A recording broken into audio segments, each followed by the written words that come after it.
The first sign that something was wrong came on a Tuesday morning, when Sarah Chen noticed her coffee tasted like metal.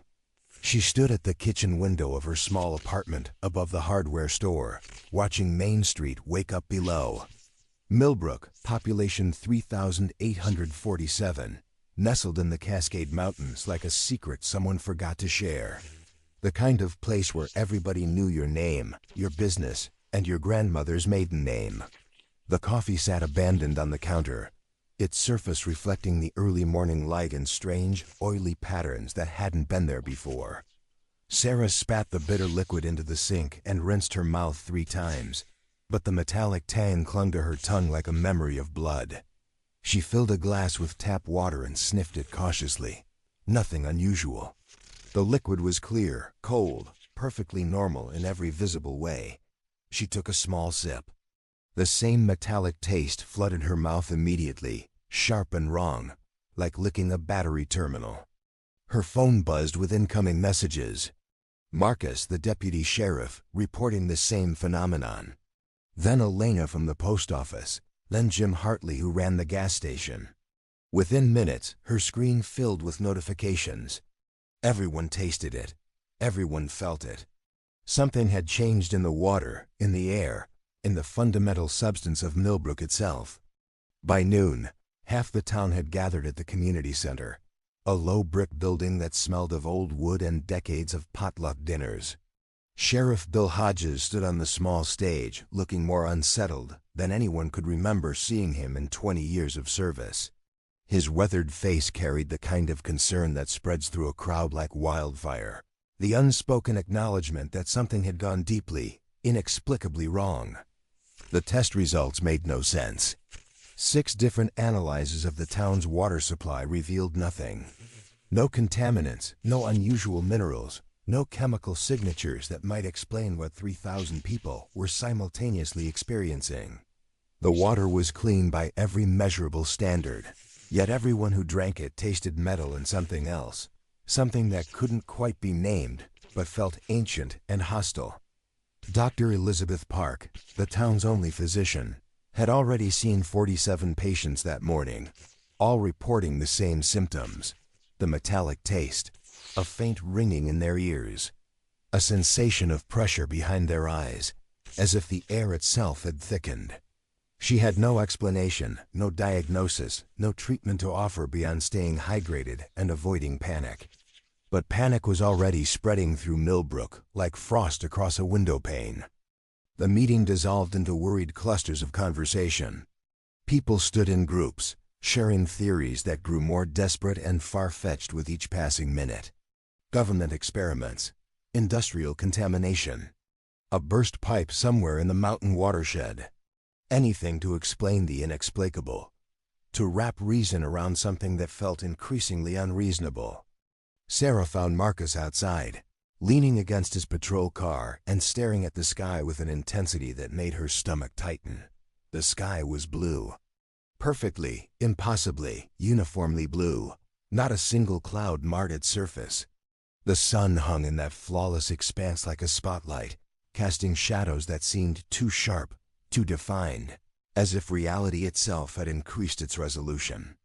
Marcus had been trying to reach the county seat all morning.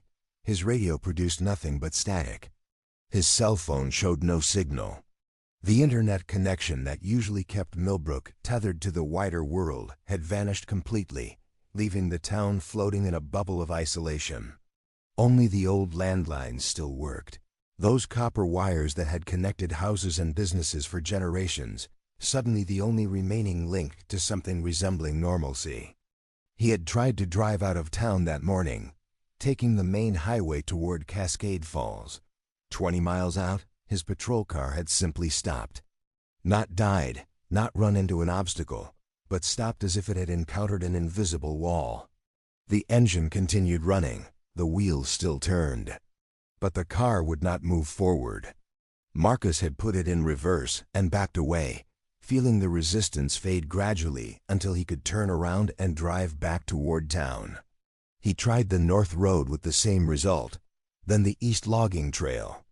Every route out of Millbrook ended the same way, in an invisible barrier that made no sense according to any law of physics he understood.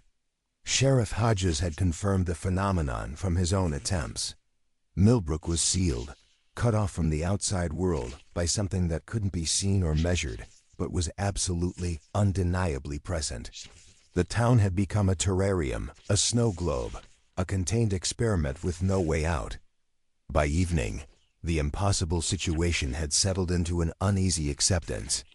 People returned to their homes, locked their doors, and tried to pretend that everything might somehow be normal again by morning. Sarah stood at her window watching the sun set in that impossibly clear sky, painting the mountains in shades of orange and purple that seemed too vivid, too saturated, like a photograph with the color settings pushed beyond natural limits. The darkness came quickly, as it always did in the mountains, but this darkness felt different, heavier, more complete.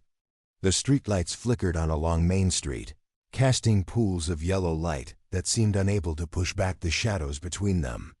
Sarah had lived in Millbrook for 15 years, ever since taking over her father's hardware store, and she knew the rhythm of the town's nights. She knew the sound of cars passing, the bark of the Hendersons' dog, the distant hum of the paper mill across the valley. Tonight, there was only silence. No cars, no dog, no mill, just silence so profound it seemed to have weight and texture, pressing against her eardrums like deep water. Sarah realized she was holding her breath and forced herself to exhale. The sound of her own breathing seemed obscenely loud in the stillness. She tried to sleep but couldn't. Every time she closed her eyes, she felt the pressure building behind them, that strange sensation of thickness in the air. At 2 a.m, she gave up and went downstairs to the hardware store, turning on every light in the place. The familiar aisles of tools and supplies provided some comfort. Hammers and nails and lengths of chain, tangible objects that followed predictable rules. Through the store's front window, she watched Main Street. Nothing moved. No cars, no people, not even the wind that usually whistled down from the mountains this time of night. The town looked like a photograph of itself, frozen in time, waiting for something to happen. At 3:15, something did. The streetlights began to flicker. Not the random flicker of a loose connection, but a synchronized pulse, all of them dimming and brightening in perfect unison. The rhythm was slow at first, almost imperceptible, but it gradually increased in speed. Faster and faster until the entire street strobed with light and shadow, creating a disorienting effect that made Sarah's head spin. Then, as suddenly as it had started, the pulsing stopped. Every light went out simultaneously, plunging Main Street into absolute darkness. Sarah fumbled for her phone, using its screen as a flashlight. In that small circle of illumination, she saw her own reflection in the store window, pale and frightened. Behind her reflection, something moved in the darkness of the street. Sarah spun around, her heart hammering. Nothing there. Just empty pavement and the dark shapes of parked cars. She pressed her face against the glass, trying to see more clearly. The darkness seemed to shift and flow like water, pooling in the spaces between buildings, gathering in the alley across the street. The streetlights came back on, all at once, blazing with twice their normal brightness. Sarah had to shield her eyes against the glare. When she could look again, the street was empty. But the metallic taste in her mouth had intensified, and the pressure behind her eyes had become almost painful. She wasn't the only one awake. Lights were coming on in windows all along Main Street. Other people had seen the same thing, felt the same wrongness. By dawn, nearly the entire town had gathered again at the community center, drawn together by fear and the basic human need to not face the inexplicable alone. Sheriff Hodges looked like he hadn't slept. His uniform was rumpled, his eyes red-rimmed. He stood on the stage again, but this time he didn't try to offer explanations or reassurances. He simply laid out the facts as they understood them. Millbrook was cut off from the outside world. No communication worked except landlines within the town. No one could leave. The water tasted wrong. The air felt wrong. And now the power grid was behaving in ways that violated every principle of electrical engineering. What he didn't say, but what everyone in that room understood, was that they were trapped. Something had descended upon Millbrook, something that bent the rules of reality, and they had no idea what it wanted or how to fight it. Dr. Park stood up to speak. She had been documenting the health effects, trying to find patterns in the chaos. Everyone reported the metallic taste and the pressure sensation. Many complained of headaches, nausea, dizziness. A few had experienced visual disturbances, brief flashes of light at the edges of their vision. One man claimed he had seen his dead wife standing at the foot of his bed, clear as day, before she vanished like smoke. The symptoms were getting worse. Whatever was happening to Millbrook wasn't a static phenomenon. It was progressing, evolving, intensifying. Dr. Park had no medical explanation and no treatment. She could only recommend that people stay calm, stay together, and avoid panic. But panic was already threading through the crowd like a living thing. Sarah could see it in the widened eyes, the nervous gestures, the way people huddled closer to their neighbors, as if proximity might offer protection. The social fabric that held Millbrook together was beginning to fray. Marcus had been investigating the barrier, trying to understand its properties. He had walked along the town's perimeter, mapping where the invisible wall began. It formed a perfect circle around Millbrook, roughly 5 miles in diameter. Within that circle, everything seemed relatively normal aside from the strange symptoms. At the circle's edge, reality simply stopped. Not a wall exactly, more like the end of the world, a place where forward motion became impossible and the universe said no with absolute finality. He had tried everything. Throwing objects across the barrier, they bounced back, pushing with maximum force immovable. Even firing his service weapon at the invisible boundary, the bullet ricocheted and nearly killed him. Whatever contained Millbrook was impervious to any force they could generate. The old-timers started sharing stories. Millbrook had always been a strange place, they said. Built on land that the Native Americans had avoided, calling it cursed or haunted or worse. There were legends about disappearances in the mountains, about lights in the sky, about voices calling from the forest at night. Most people had dismissed these as folklore, the kind of spooky stories that accumulate around any isolated mountain town. Now those stories didn't seem so dismissible. Thomas Blackwood, who claimed to be descended from one of Millbrook's founding families, stood up and recounted tales his grandfather had told him. About settlers who had tried to establish a homestead here in the 1870s and vanished without a trace. About a logging camp that went silent in 1923, 30 men simply gone. Their tools and supplies left behind, as if they had stepped away for a moment and never returned. About strange depressions in the earth on the mountainside above town, perfectly circular, where nothing would grow. The crowd listened with a mixture of skepticism and desperate hope. If this had happened before, maybe there was a way out. Maybe someone had survived. Maybe there was a pattern they could understand and exploit. But Blackwood's stories offered no solutions, only warnings. The land was hungry, his grandfather had said. It took what it wanted. And Millbrook had been built anyway, because people always think they know better than the ghosts that came before. As the second day wore on, new problems emerged. The grocery store had enough food for perhaps 2 weeks if rationing was implemented immediately. The gas station had fuel, but with nowhere to drive, it was largely irrelevant. The pharmacy had medications, but not enough for chronic conditions if this situation lasted. Dr. Park was already worried about diabetics running out of insulin, heart patients depleting their prescriptions. Sheriff Hodges organized committees. Rationing, security, health monitoring, communications. They would treat this like any other emergency, maintain order, work together. It was the only choice they had besides chaos. Sarah found herself on the communications committee, tasked with keeping the landlines operational and trying to establish any kind of contact with the outside world. She spent hours in the telephone exchange building, a relic from decades past that somehow still functioned. The old switchboards and copper wiring seemed immune to whatever had killed the modern communication systems.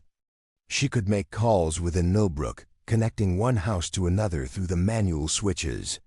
But any attempt to call out resulted in dead silence.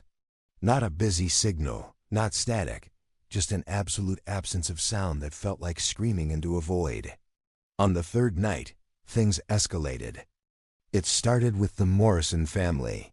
They lived on the eastern edge of town, a small ranch house with a yard where their kids played. Around midnight, their neighbors heard screaming. By the time Sheriff Hodges and Marcus arrived, the house was empty. The front door stood open. The lights were on. The television played to an empty room. But the Morrison family, Ben, Katie, and their 2 children had vanished. There was no sign of struggle. No blood, no damage, no indication of violence. Their personal belongings remained untouched. Ben's wallet sat on the kitchen counter.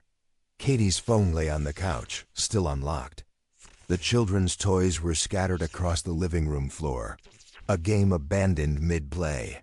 The only unusual detail was a smell. Sharp and metallic, like ozone after a lightning strike. And the walls, when Marcus touched them, were warm. Not just warm-hot, as if something had superheated the entire structure from within. Fear transformed into terror. If the barrier wasn't enough, if isolation wasn't enough, now people were being taken. Taken by what nobody knew. But the Morrisons were gone, vanished as completely as those settlers and loggers from Blackwood stories. Families barricaded themselves in their homes. People who lived alone showed up at neighbors' houses, begging to stay, terrified of being isolated. The social structure of Millbrook inverted itself overnight. Where people had once valued privacy and independence, now they clustered together, seeking safety in numbers. Sarah opened the hardware store as a shelter. Within hours, 30 people had crowded inside, bringing sleeping bags and supplies, turning the aisles of tools and building materials into a makeshift refugee camp. They pushed shelves against the windows, locked all the doors, created a fortress of normalcy in a situation that defied normality. Marcus stayed on patrol, refusing to hide. He drove through the empty streets with a shotgun on the seat beside him, maintaining a presence, trying to project authority and control in a situation where both had become illusions. Other deputies joined him in shifts. They couldn't stop what was happening, but they could bear witness. They could refuse to surrender completely to the fear. On the 4th day, the sky changed. That perfect, impossible blue began to darken. Not the normal darkening of evening, but a gradual deepening of color that happened regardless of the sun's position. By noon, the sky had turned a deep indigo, shot through with streaks of purple and green that pulsed and flowed like the aurora borealis relocated to daylight. The light that reached Millbrook became strange. Objects cast multiple shadows in different directions. Colors looked wrong, shifted towards spectrums the human eye wasn't designed to process. People reported seeing things that shouldn't exist, angles that bent the wrong way, distances that didn't match, spaces that seemed larger inside than outside. Dr. Park started documenting cases of mass hallucination, or what she assumed was hallucination, though she was no longer certain. Her patients described seeing figures moving through town, humanoid, but not quite human, with proportions that were subtly wrong. Too tall, too thin, joints that bent in ways that violated anatomy. These figures appeared at the edges of vision and vanished when looked at directly. 3 more families disappeared that night. The Chungs, the Rodriguez household, old Mrs. Pemberton and her sister. 15 people total, taken from their homes with no evidence except that same metallic smell and the walls hot to the touch. Panic broke through the fragile dam of order. People stopped listening to Sheriff Hodges, stopped following the rationing rules, stopped pretending that civilization and its rules mattered when reality itself was coming apart. Fights broke out over supplies. Someone tried to break into the pharmacy. Marcus had to fire his weapon into the air to stop a group from attacking the grocery store. Millbrook was eating itself from the inside out. Sarah watched it happen from the hardware store, which had become an island of relative stability in the chaos. The people who had taken shelter there had formed a community, sharing food, taking turns on watch, supporting each other through the mounting horror. They were a cross-section of the town, young families, elderly couples, single people who had nowhere else to go, united by circumstance and the basic will to survive. Marcus came by whenever his patrols allowed, updating them on the situation. It was bad and getting worse. The disappearances were accelerating. 20 people gone, then 30, then 50. At this rate, Millbrook would be empty within a week. Some people tried to reach the barrier, thinking that if they couldn't go around it, maybe they could dig under it. They excavated a tunnel at the town's edge, working desperately through the night. But the barrier extended downward as well, an invisible dome that encased Millbrook completely. The diggers reached a point where their shovels could penetrate no further, where the earth itself refused to yield. Others attempted to fly over it. Tom Brewster had a small airplane he kept at a grass airstrip north of town. He fueled it up, took off, and climbed toward the strange, darkened sky. Sarah watched from the street as the plane ascended, a small bright speck against that impossible purple-green firmament. It climbed higher and higher, and then it simply stopped, hung in the air like it had been frozen in time. Tom's voice came over the radio, confused and terrified, reporting that his controls weren't responding, but the engine was still running. The plane just hovered there, motionless, for 10 minutes. Then it dropped from the sky like a stone. Tom survived the crash with 2 broken legs and a concussion. He was the lucky one. The plane was total wreckage. But at least he was still in Millbrook, still present in a world he recognized, however wrong it had become. On the 7th day, they found the pattern in the disappearances. Marcus noticed it first, marking locations on a map of Millbrook. The vanishings weren't random. They formed a spiral pattern, starting from the eastern edge of town and curving inward like a nautilus shell. Each successive disappearance occurred closer to the center, to Main Street, to the heart of Millbrook. The pattern suggested intention, intelligence. Something was working its way through the town systematically, taking people according to a design only it understood. And if the pattern held, the next disappearances would happen in the downtown core, in the buildings where most of the remaining population had gathered for safety, including the hardware store. Sarah made a decision. They couldn't just wait to be taken. They needed to act, to fight back somehow, even if they didn't understand what they were fighting. She gathered everyone in the store and laid out a plan. It was desperate and probably futile, but it was something. They would go to the source. Thomas Blackwood's stories mentioned strange depressions on the mountainside, places where nothing grew. Marcus had found them during his explorations of the barrier, circular clearings, about a mile outside town. There were 7 of them, arranged in their own pattern, points on a heptagon that enclosed Millbrook at its center. Maybe those clearings were relevant. Maybe they were the source of what was happening. Maybe confronting them would accomplish nothing, but at least they would die trying rather than waiting. 23 people volunteered to make the journey. Everyone else would shelter in place, locked down tight, hoping the disappearances might slow if people were vigilant. Sarah was among the volunteers, as was Marcus.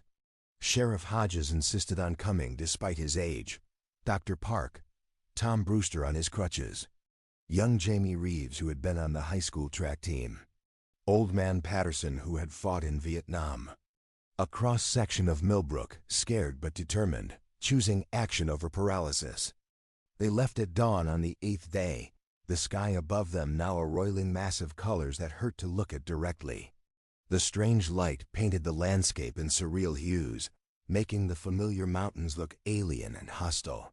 They hiked up the logging trail, moving as quickly as Tom's injuries allowed, each person carrying whatever they thought might serve as a weapon.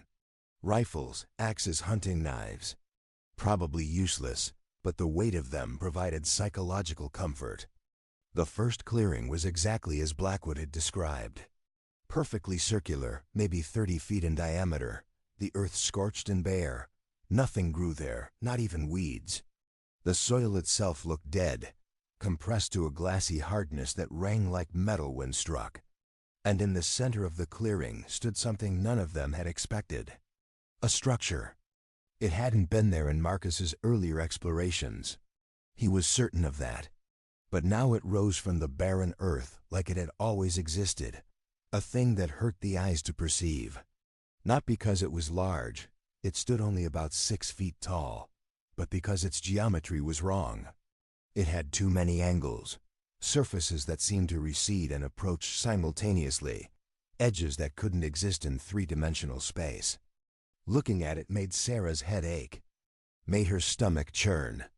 The structure violated something fundamental in her brain's architecture, challenging the basic assumptions about reality that allowed consciousness to function. She wanted to look away but couldn't. The thing demanded attention even as it repelled comprehension. Marcus approached it cautiously, his shotgun raised. The structure didn't react. It simply existed, humming with a frequency felt in the bones rather than heard.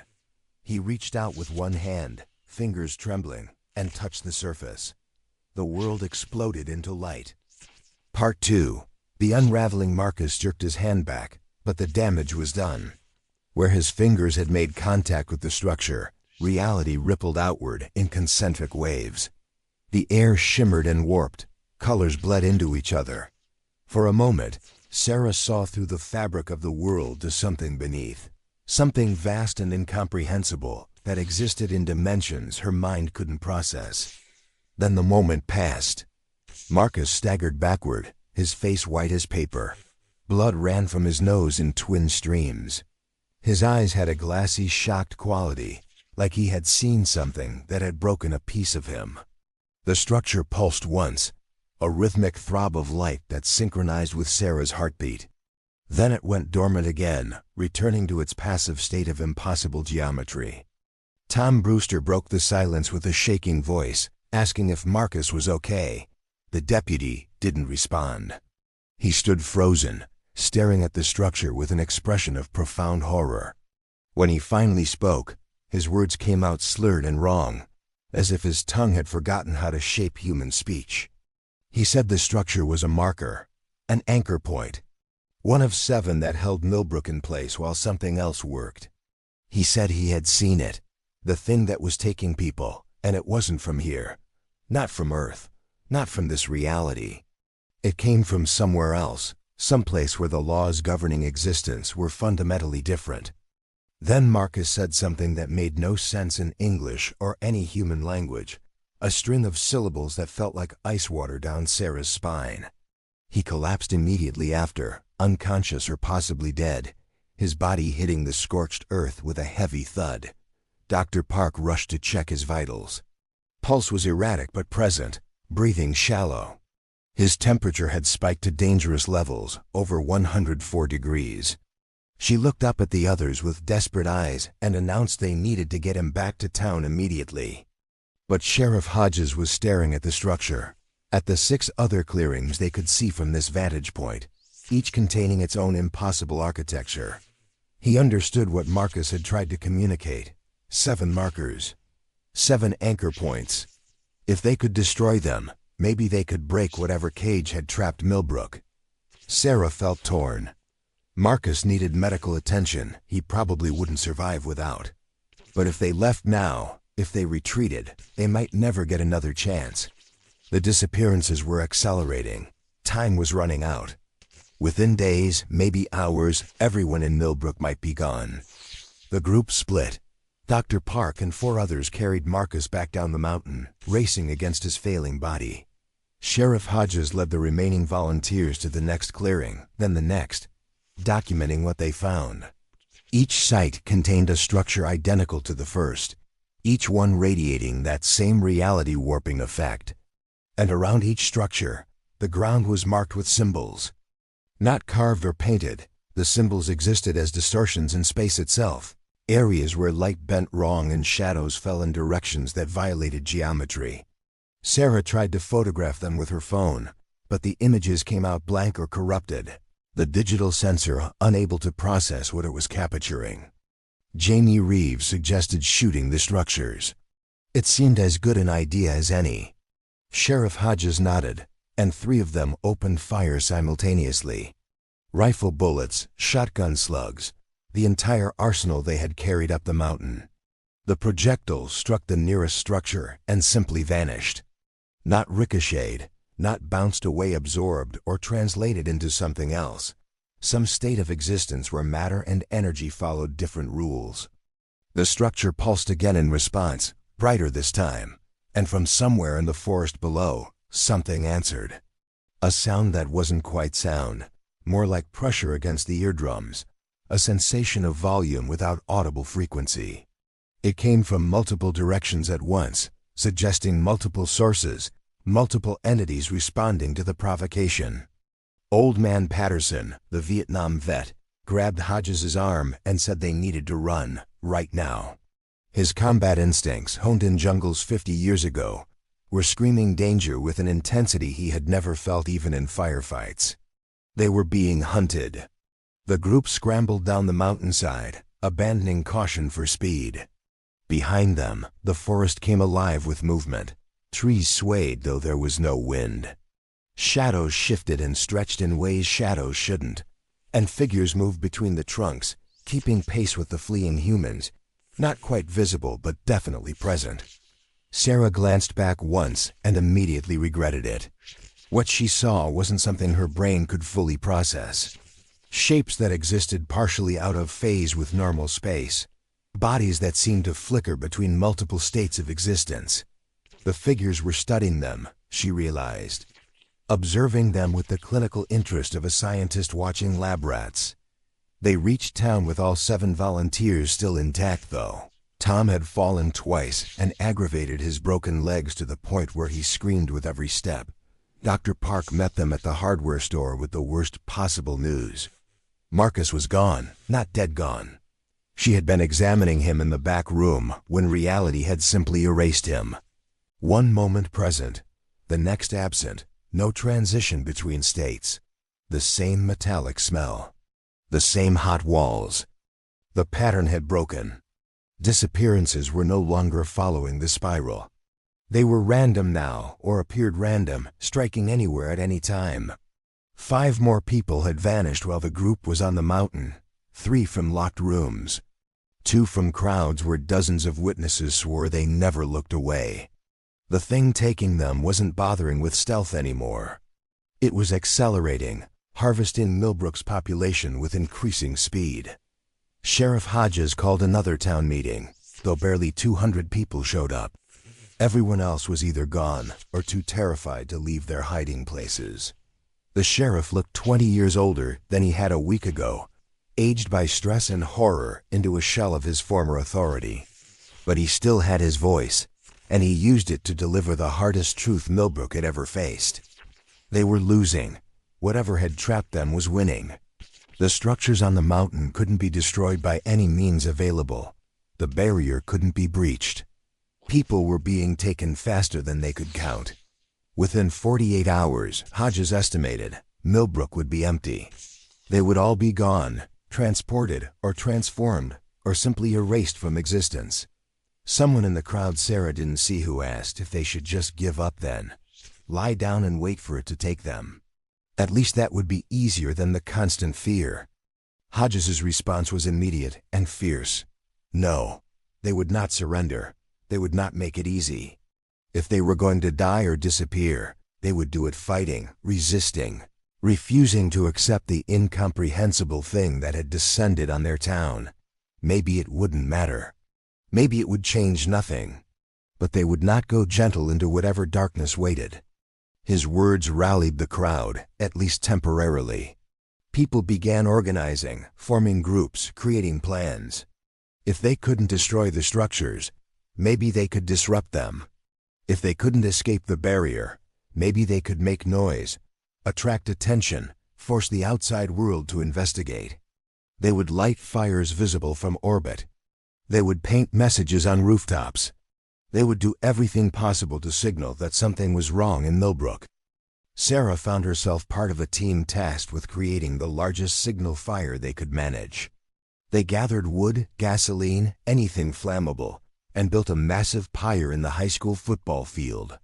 When they lit it, the flames rose 50 feet into that alien sky, a beacon of defiance against the gathering dark.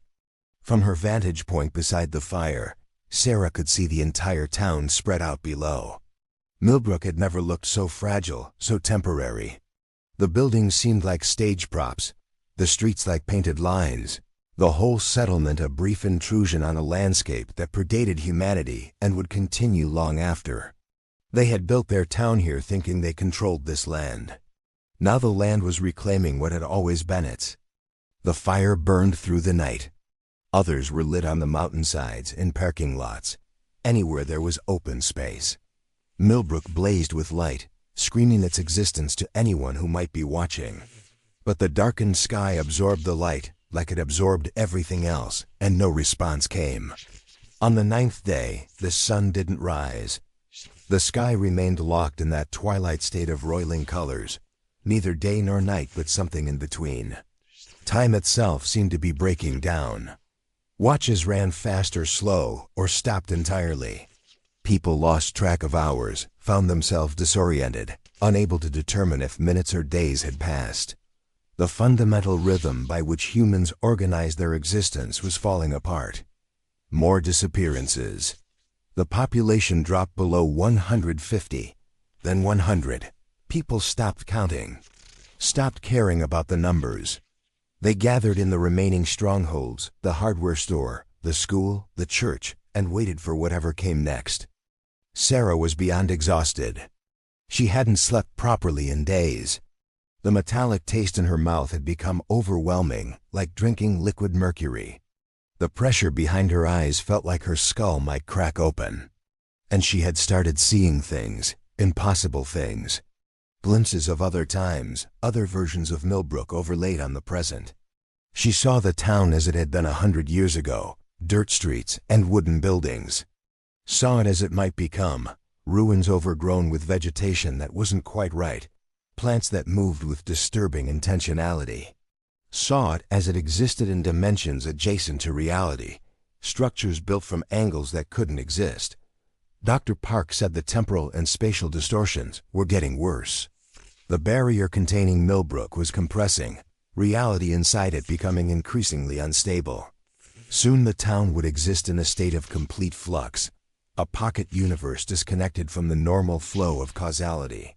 And when that happened, the people remaining would be trapped not just in space, but in time, frozen in an eternal moment of horror. Sheriff Hodges tried one last desperate plan. If they couldn't break the barrier from inside, maybe they could collapse it, create enough instability that the whole structure failed. He gathered volunteers to simultaneously detonate explosives at all 7 structure sites. It was suicide, probably, but preferable to slow dissolution into whatever nightmare reality Millbrook was becoming. 20 people made the final climb. They placed charges around each structure, wired them together, set the timers. Sheriff Hodges gave a countdown over the radio. Everyone in town listened in tense silence as the numbers dropped toward 0. The explosions lit up the mountainside like dawn. 7 simultaneous detonations, perfectly synchronized.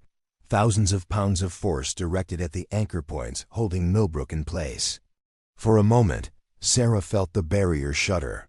Felt reality itself flex and strain. Hope surged through her chest like electricity. Then the structures regenerated. They simply reformed from nothing, rebuilding themselves in microseconds, the damage undone before the smoke had cleared. And this time, they responded more actively. Light poured from all 7 simultaneously, pillars of illumination that pierced the darkened sky and met at a point directly above the center of town. Where those pillars converged, something opened. Not a door or a gateway, those words implied normal spatial relationships. What appeared in the sky was a wound in reality itself, a tear in the fabric that separated dimensions. Through it, Sarah could see into someplace else, a space of impossible colors and geometries that hurt to perceive. And in that space, something vast moved. something that made the structures look like insignificant fragments, minor expressions of a consciousness so large it encompassed entire universes. It was looking at them, observing Millbrook with the detached interest of a child examining an ant farm. And Sarah understood, in that moment of cosmic horror, what had happened to her town. They were being studied. Millbrook was an experiment, a terrarium, a small sealed environment where human behavior could be observed under controlled conditions. The disappearances weren't hostile, they were collection. Taking samples, gathering data, removing variables from the experiment. And when the experiment was complete, when sufficient information had been extracted, the entire town would be archived or disposed of with the same casual disregard a scientist might show toward a petri dish. The entity beyond the tier didn't see them as people, didn't recognize consciousness or suffering, or the desperate desire to survive that drove every action. It saw patterns, behaviors, interesting biological and psychological responses to stimulus. Millbrook and everyone in it was data, nothing more. Sarah dropped to her knees, crushed by the weight of that revelation. All their efforts, all their resistance, all their hope meaningless to something that existed on a scale they couldn't comprehend. They were insects trying to negotiate with the exterminator. But then something strange happened. The entity paused in its observation. One of the vast structures beyond the tier oriented itself towards Sarah specifically, as if noticing her for the first time as an individual rather than a component of the collective. And in her mind, without words or language, she felt something like curiosity. The entity was noticing her reaction, her horror, her understanding, her despair. These weren't the expected responses. The experiment had gone off script.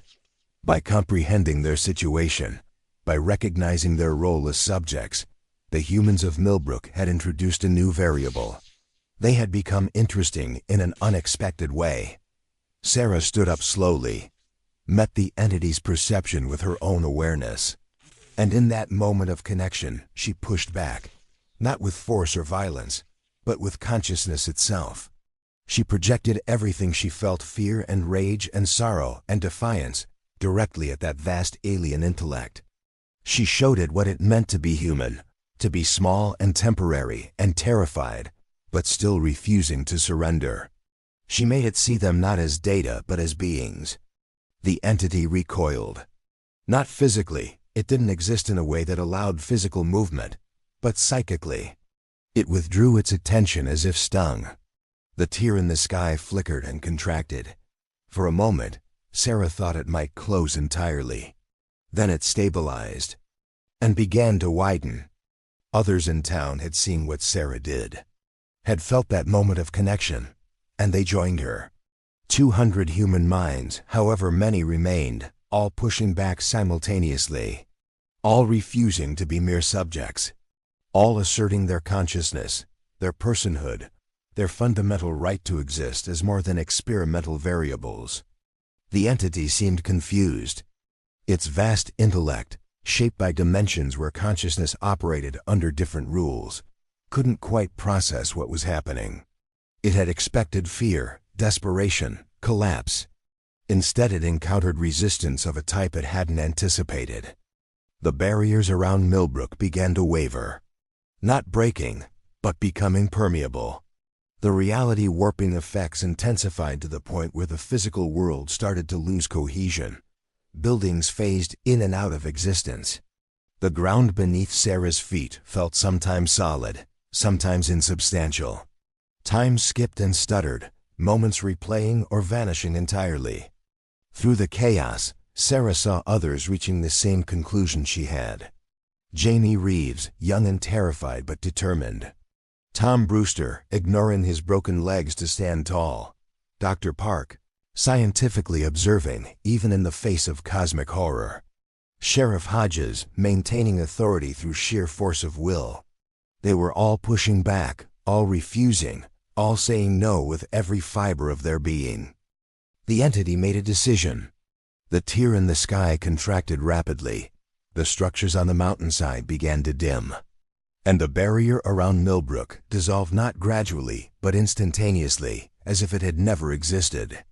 Sarah felt the pressure release. The metallic taste vanished. The weight behind her eyes disappeared. The alien sky above began to lighten, returning to normal blue for the first time in 9 days. And in the distance, beyond the town's perimeter, she could see cars on the highway, aircraft in the sky. The world continuing as if Millbrook had simply paused and could now resume. But the cost became immediately apparent. Of the original 3,847 residents of Millbrook, only 147 remained. 3,700 people had been taken, absorbed into whatever space existed beyond that cosmic wound. Whether they were dead, transformed, or existing in some other state, Sarah couldn't know. They were simply gone. The structures remained on the mountainside, dormant but present, markers of what had happened, warnings for the future. Sarah suspected they would never leave, that Millbrook would forever be a place where reality was thin, where the barriers between dimensions were weak. Emergency services arrived within hours. Police, military, researchers, journalists. Everyone wanted to know what had happened. The survivors tried to explain, but how could they make anyone understand? How could they describe the entity, the experiment, the cosmic indifference to human suffering? Most chose not to try. They gave vague statements about a mass hallucination, a shared delusion, anything that kept them from sounding insane. The official explanation eventually settled on some kind of chemical contamination, a toxin in the water that caused neurological effects. The disappeared were listed as missing, presumed dead, though no bodies were ever found. The truth remained with the 147 who survived. A shared trauma that couldn't be communicated. They became a community within the community, bound by experience that isolated them from everyone else. Some moved away, unable to stay in Millbrook. Others remained, unable to leave the place where their friends and family had vanished. Sarah stayed. She kept running the hardware store, serving the trickle of customers who still lived in town. Millbrook never recovered its population. The houses of the disappeared stood empty. The streets felt too wide for the people who walked them. The town existed in a state of suspended aftermath, neither dead nor fully alive. But Sarah and the other survivors watched the mountain, watched the clearings where the structures remained. Because they knew the experiment hadn't ended. It had merely been paused. The entity beyond reality had withdrawn, but it hadn't lost interest. It was studying the data it had collected, analyzing the results, preparing the next phase. And someday, Sarah was certain, it would return. Not just to Millbrook, but to other towns, other places where the boundaries between dimensions grew thin. The entity had learned from its first attempt. Next time, it would be better prepared. Next time, it might not retreat. So Sarah watched and waited. She maintained the signal fires, kept the warnings active, tried to prepare for a confrontation she couldn't fully understand. Because if Millbrook had been a test case, a proof of concept, then humanity needed to be ready for what came next. Part 3, The Remembering. 6 months after the barrier fell, Sarah stood in the empty lot where the Morrison family's house had been. The structure had been demolished at the family's request. Extended relatives, who couldn't bear to see the place where Ben, Katie, and their children had vanished. Now only a concrete foundation remained, weeds already pushing through the cracks, nature reclaiming what humanity had temporarily borrowed. She wasn't alone. These pilgrimages to the sites of disappearance had become common among the survivors. A form of meditation or memorial, or perhaps just a need to maintain connection with the departed. To remember that they had existed, that their lives had mattered, even if the universe had treated them as disposable test subjects. Tom Brewster approached, still using a cane, though his legs had mostly healed. He had aged considerably, the crash and the trauma adding decades to his weathered face. But his eyes remained sharp, alert in ways they hadn't been before the event. All the survivors had that look now.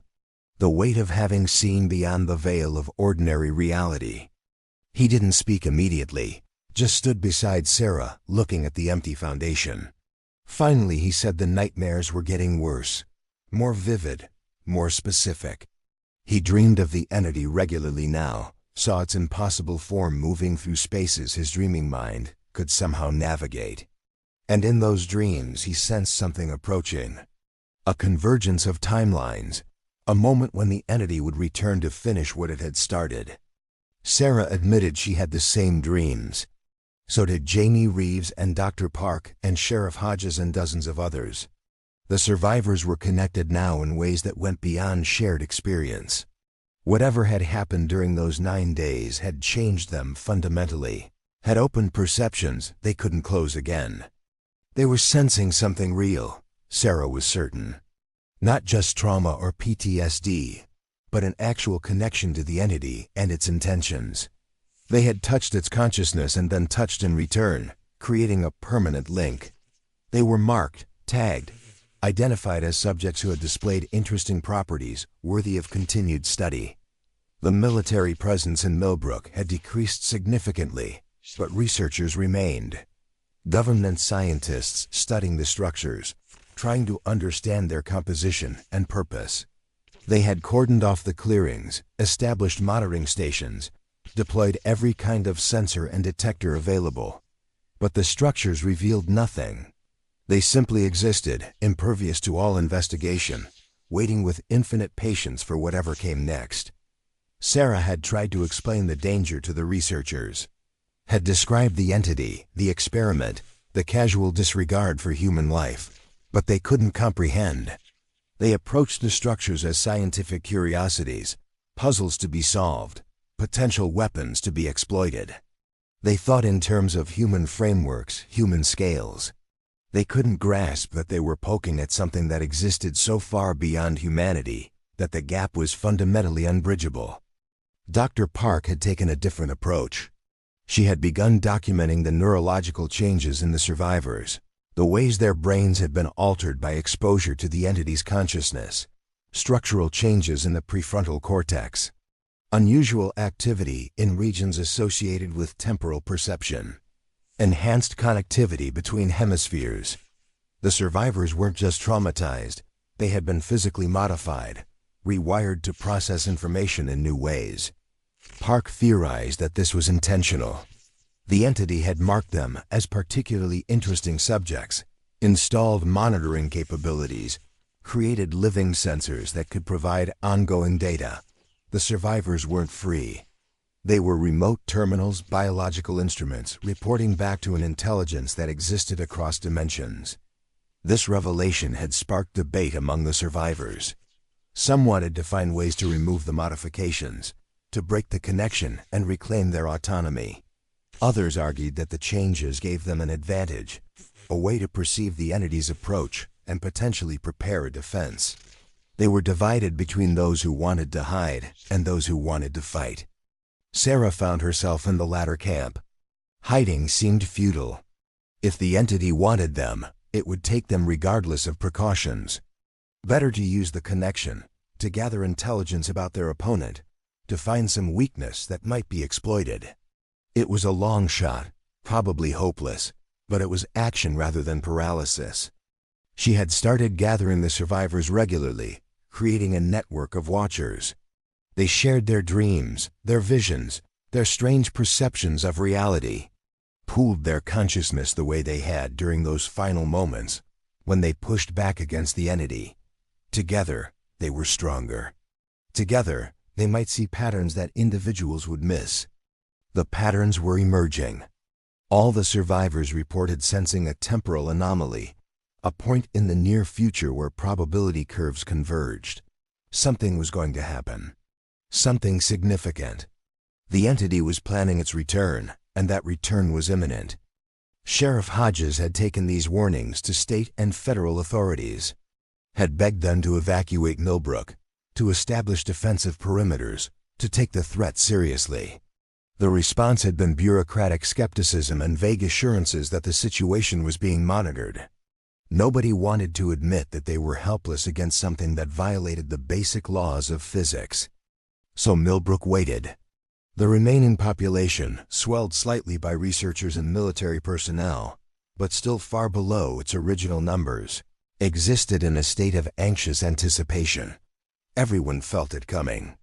Even those who hadn't been present during the original event, who had moved to Millbrook afterward, reported a sense of wrongness. The town itself had been changed, marked as a place where reality was negotiable. Sarah noticed new phenomena appearing with increasing frequency. Objects moving slightly out of sync with normal time, shadows that fell in wrong directions, brief visual glitches where the world seemed to stutter and reload like a corrupted video file. The barriers between Millbrook and whatever existed beyond were thinning again. The structures on the mountain had begun to pulse, rhythmically, predictably, every 73 hours. The government sensors recorded massive energy fluctuations during these pulses, output levels that exceeded anything nuclear plants could generate. But the energy went nowhere, simply radiated into some dimension the sensors couldn't detect. Dr. Park believed the structures were charging, building up reserves for some major operation. The entity was preparing to expand its experiment, she theorized. Millbrook had been a small-scale test. Next would come something larger, a city maybe, or multiple sites simultaneously. The entity had learned what it needed from Millbrook and was ready to implement Phase 2. Jamie Reeves, the former track star, had taken to running the perimeter of town daily. Not for exercise but for surveillance. He reported the barrier was reforming. Not solid yet, but present as a kind of resistance, a subtle pressure that increased each day. Soon it would be impermeable again. Soon Millbrook would be sealed. This time, fewer people would fight it. Many of the original survivors had left, unable to bear the waiting. Those who remained were exhausted, worn down by constant vigilance and the knowledge that they were probably doomed. Sarah saw it in their eyes, the resignation, the acceptance that they were living on borrowed time. But she refused to surrender to despair. There had to be something they could do. Some way to resist, to disrupt, to at least make the entity work for its victory. She spent hours studying the structures, trying to understand their function through direct observation since scientific instruments revealed nothing. And slowly, she began to perceive patterns. The structures weren't just anchors for the barrier. They were translation devices, converting the entity's existence into forms that could interact with three-dimensional space. They were the entity's fingers, reaching across the dimensional divide to manipulate reality. And like fingers, they required coordination. All seven had to function together to maintain the barrier and facilitate the entity's will. What if one failed? What if the coordination was disrupted?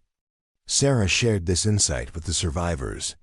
If they could damage even one structure severely enough, it might destabilize the entire system. But they had tried to destroy the structures before, during the original event. Nothing had worked. Physical force was absorbed or deflected. The structure simply regenerated any damage. Tom Brewster suggested a different approach. Instead of attacking the structures physically, what if they attacked them psychically? They knew consciousness could interact with the entity's technology. Sarah had proven that when she pushed back against the entity itself. Maybe the structures were vulnerable to the same kind of assault. It was desperate theory based on minimal evidence, but desperation was their reality. They had to try something. The survivors began training, if that was the right word. They practiced focusing their consciousness, projecting their awareness beyond their physical bodies. Some had natural talent for it, the neurological modifications making such feats easier than they should have been. Others struggled, their minds too rooted in conventional reality. Sarah found she could perceive the structures differently now when she focused. They weren't just geometric constructions. They were knots in space-time, tied in ways that created stable connections between dimensions. And knots could be untied if you understood the pattern. She began to see the entity's architecture not as incomprehensible alien technology, but as a kind of math. Complicated, operating in more dimensions than human mathematics typically considered, but still governed by rules and logic.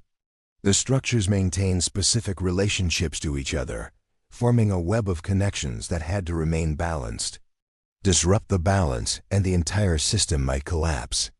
But doing so would require more psychic force than Sarah could generate alone. More than any individual survivor could generate. They would need to act together, combining their consciousness into a unified assault. And they would need perfect timing, striking all 7 structures simultaneously to prevent the system from compensating. Sheriff Hodges organized the assault as a military operation. 7 teams, 1 for each structure. Each team led by a survivor with strong psychic abilities. They would approach at night, coordinate their attack via radio, and strike when Sarah gave the signal. The government researchers discovered the plan and tried to stop it. They worried that disrupting the structures might trigger some catastrophic response, might invite retaliation rather than prevent it. But Hodges was still sheriff, still had authority over his jurisdiction, and he made it clear that anyone interfering would be arrested. The researchers backed down but maintained that they were acting under protest. Whatever happened would be on the survivors' heads. On the night of the assault, Sarah led her team up the mountain to the eastern structure, the same clearing where Marcus had touched the first structure and gained terrible knowledge. She wondered where Marcus was now, if any part of him still existed in some form, or if he had been completely erased.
Sarah wasn't sure she agreed.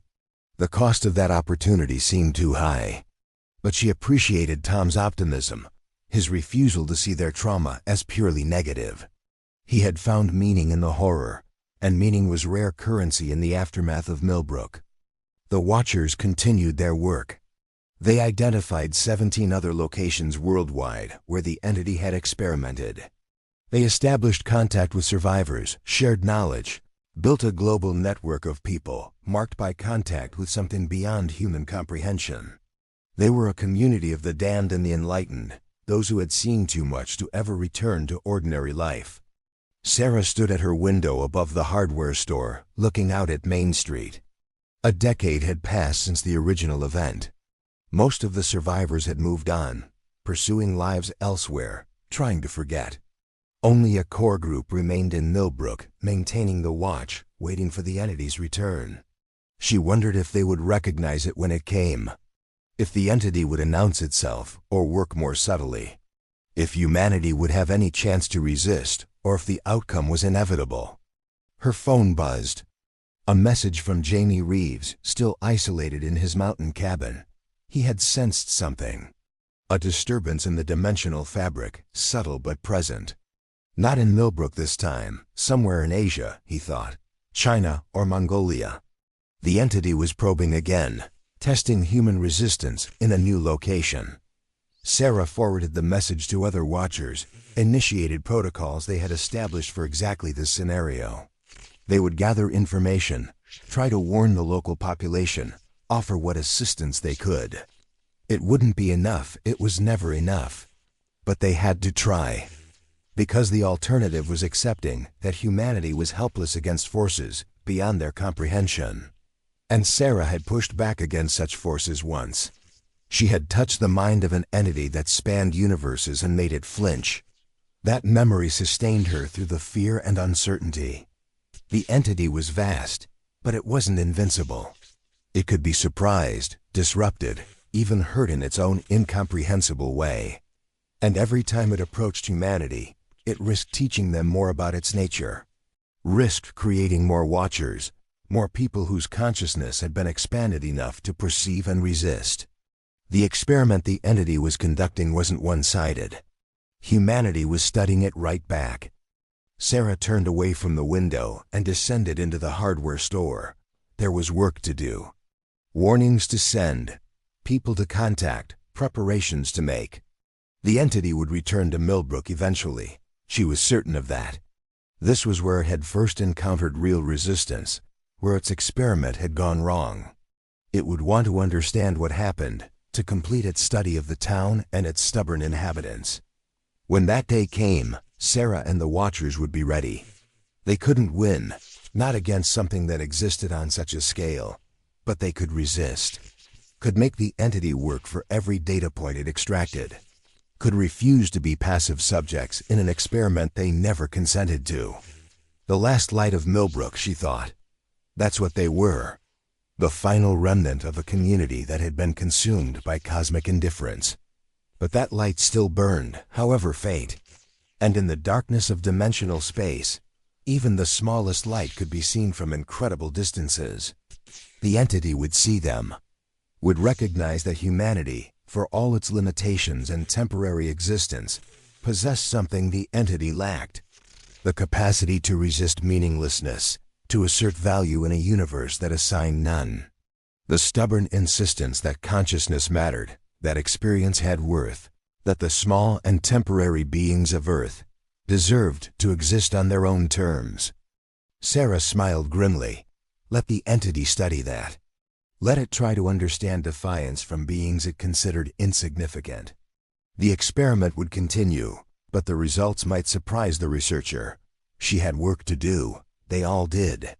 The Watchers of Millbrook, guardians of a truth no one wanted to believe, standing watch against an invasion that was already underway.